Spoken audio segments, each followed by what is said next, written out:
డబ్బు అనేది కాగితపు ముక్క మాత్రమే కాదు, అది కనిపించని శక్తి, కనిపించని ఆయుధం, కనిపించని ఆట. ఈ ప్రపంచంలో మనుషులు డబ్బును వెంబనిస్తారు, కానీ మాస్టర్ మైండ్లు మాత్రం డబ్బును నియంత్రిస్తారు. సాధారణ మనిషి డబ్బును సంపాదించాలని ఆలోచిస్తే, మాస్టర్ మైండ్ డబ్బు తన కోసం ఎలా పనిచేయాలో ఆలోచిస్తాడు. డబ్బు చేతిలో ఉంటే మనం బలంగా కనిపిస్తాం. అదే డబ్బు మన మనసులోకి చొరబడితే మనల్ని బానిసగా మార్చేస్తుంది.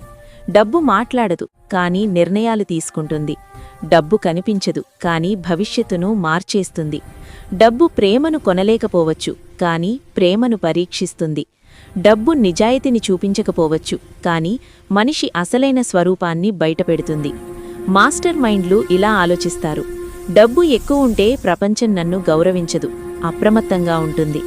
డబ్బు ఉంటే నేను నియమాలను పాటించాల్సిన అవసరం లేదు, నేను కొత్త నియమాలు రాస్తాను. డబ్బు కేవలం సంపాదించేది కాదు, అది ప్రభావం. కానీ నిజమైన మాస్టర్ మైండు డబ్బును ద్వేషించడు, అంధంగా ప్రేమించడు, దాన్ని వ్యూహాత్మకంగా ఉపయోగిస్తాడు. ఎందుకంటే డబ్బు గొప్ప సేవకుడు, కానీ ప్రమాదకరమైన యజమాని.